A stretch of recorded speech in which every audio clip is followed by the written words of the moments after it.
Hello, dearies. How are you? This is Miss Medina, and we're going to continue our notes. The next section is evaluating expressions. And when we evaluate, and once again, here's another word that you have to make sure you understand, that means that we're going to replace the variable with, oops, let's move on, with what the variable equals, with the value of the variable. So let's look at the example.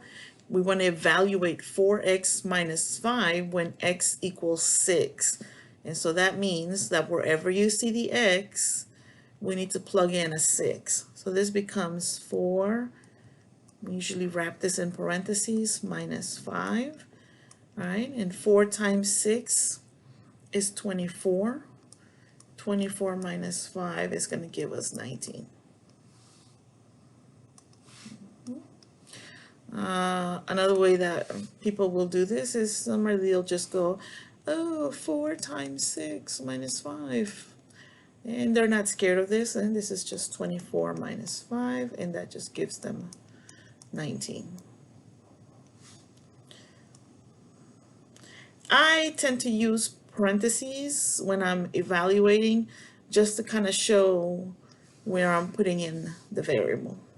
Okay, let's take a look. So we want to evaluate these expressions when we have three values that we need to keep in mind. M is 7, R is 8, and T is negative 2. The first expression is 5n minus 6, and we only have one variable, the m. So we only need to plug in the 7. We don't have to use all three of them. So this just becomes 5 times 7 and then minus 6. You're free to use your calculator. 5 times 7 is 35. 35 minus 6 is going to give us 29.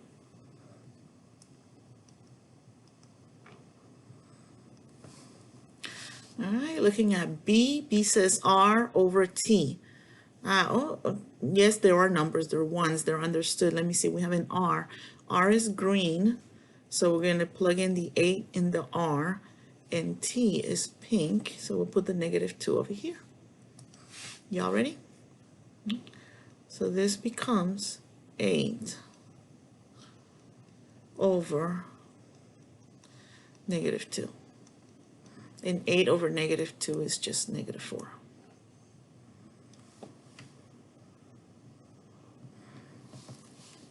Okay. I see M in this one, so we're going to plug in the 7, and I see the T, and the T is pink, so it's going to be negative 2. So it's going to be 3 times 7 minus 5 times negative 2. See, the parentheses come in very handy. You'll need to be careful here. 3 times 7 is 21. Now this is negative 5 times negative 2. Negative times negative becomes positive, so that's plus 10. 21 plus 10 is 31. All right, the last expression, T squared minus 4R. Why is there a 5 over here? I don't know what I'm talking about. Oh, that's page 5 probably. T squared minus 4R. So we have a T. Remember the T, let me redo that one. The T is this one. We're squaring whatever the value of T is. And then R is the green one, so it's going to go right there. There we go. So whatever the value of T is, we're going to square that. Notice where my parentheses went and where my square is. T, negative 2 goes in here. It makes a huge difference. If you write negative 2 squared, what you actually mean is this. Negative, well, technically negative 1, right? Times 2 times 2. But if you write negative 2 squared, then what you mean is negative 2 times negative 2, which will give you a positive 4. This one will give you a negative 4. So wrapping it in parentheses is going to make a huge difference, especially in your calculators. And then minus 4 times R has a value of 8.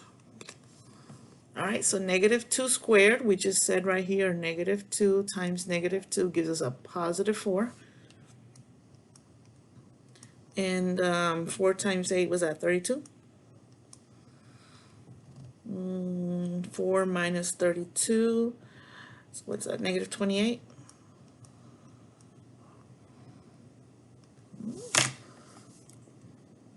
Is it? There's only those many evaluating expressions? There really isn't that much to evaluating. You should be more comfortable with it. Okay, done.